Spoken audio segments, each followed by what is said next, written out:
It started on her second night in the Philippines when Elena tall pale unmistakably.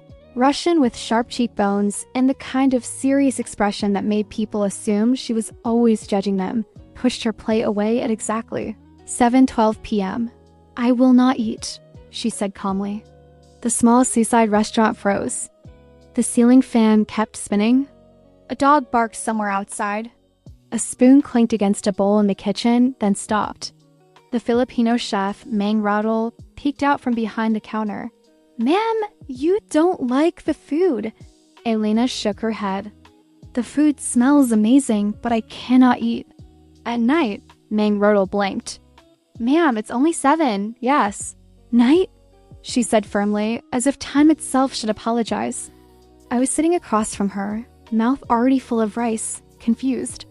"Elena, you were starving 10 minutes ago." "That was before sunset," she replied. "Now it's dangerous." Mang Rodel wiped his hands on his apron and stepped closer. "Dangerous how, ma'am?" She leaned forward, lowered her voice, and said the words slowly, carefully, as if it were a diagnosis. "Aswang." The air shifted. Mang Rodel's eyebrows lifted just slightly, not in fear, but in recognition. He had heard this before, many times. Just never from a Russian woman wearing linen pants and clutching a fork like a weapon. "I read," Elena continued, "that Aswangs hunt at night. They smell food. They smell blood. Eating makes you noticeable." I choked on my water. Mang Rodel crossed his arms. "Who told you this?" "The internet," she said confidently. "Also the tricycle driver. And the woman at the Sari Sari store. And a child pointed at me and said something about beauty and ran away." Mang Rodel sighed the deep sigh of a man who knew this conversation would not be short. "Ma'am," he said gently, "Aswang's stories are not that simple." She stared at him. "So you admit they are real?" He paused. "I admit," he said carefully, "that they are stories. Very old stories." Elena did not relax. "In my country, stories also start that way. Then people disappear." Mang Rodel gestured to the empty chair beside her. "Sit. I will explain." She hesitated. "If I sit, I will be closer to food. The Aswang will not attack you in my restaurant," he said flatly. "How do you know?" "Because," he replied, "if there is an Aswang here, it is me. And I am busy cooking." She laughed despite herself. A short, surprised sound like it escaped without permission. Mang Rodel smiled. "Good, now listen." He told her that the Aswang was not just one creature, that it was a name given to many fierce shapeshifters, flesh-eaters, creatures of the night. He explained that in old times, when villages were dark and forests were thick, people needed explanations for illness, disappearances, and strange sounds. Elena nodded slowly, absorbing every word. "But," she interrupted, "why do people still warn me not to eat at night?" Mang Rodel shrugged. "Because habits stay longer than fear. Also because eating late gives you indigestion." She frowned. "That seems less dramatic, but more accurate," he said. She looked at her untouched plate of sinigang. Steam still rose from it, fragrant and comforting. Her stomach betrayed her with a loud growl. Mang Rodel raised an eyebrow. "That is not an Aswang, that is hunger," she sighed. "In Russia, we eat heavy food at night. Soup, bread, meat. But here, everyone keeps saying, Hiwag nase gabi. Do not eat at night. Do not go out. Do not call names." "That is true," he admitted. "But not because the Aswangs are hiding behind every coconut tree." "Then why?" "Because the night teaches caution," he said. "Not fear, respect." She tilted her head. "Respect for what?" "For darkness," Mang Rodel said. "For the unknown. For other people's beliefs." Elena was quiet for a long moment. Then she picked up her spoon.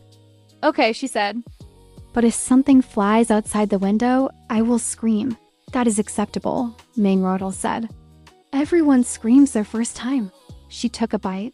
Her eyes widened. "This is incredible," she said softly.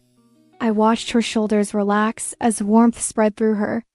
The tension drained from her posture, replaced by something like relief. "See?" Mangrodal said. "Still alive," she swallowed. "For now." The next night, however, she refused again. Not because of fear, because she wanted Mangrodal to tell her more. She sat at the same table, same time, same plate untouched. "Explain the Tianak," she said. Mangrodal groaned. "Ah, you are collecting them." "Yes," she said proudly. "In Russia, we collect stamps. Here, I collect mythical creatures." He explained the Tianak, the Duende, the Manananggal.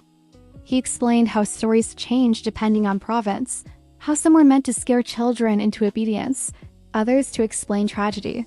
Elena listened like a scholar, asked questions. Took notes on her phone. "But the Aswang," she said. "Why is it always a woman?" Mangrodal paused. "Because," he said slowly, "in old times, women who were different scared people." Elena smiled faintly. "In my country, too." On the third night, she ordered more food. Still before sunset. On the fourth night, she ate at 7:30. On the fifth, 8 o'clock.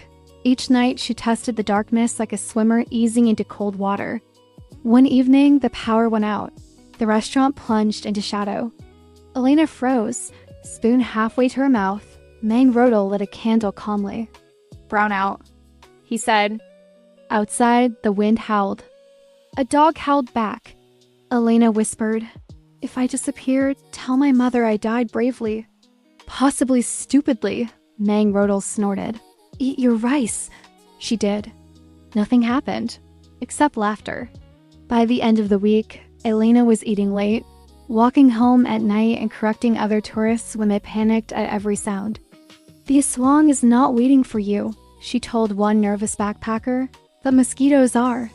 "Bring spray." On her last night, she came into the restaurant smiling.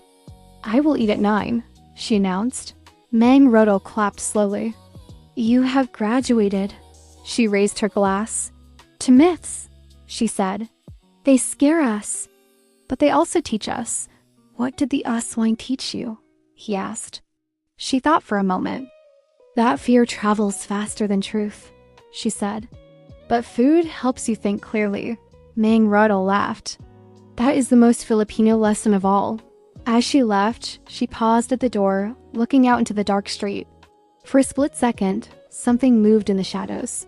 She stiffened, then relaxed. Probably a cat. Probably. She walked on anyway, eating at night, unafraid, and somewhere deep in the folklore of a country not her own, an Aswang lost just a little bit of power.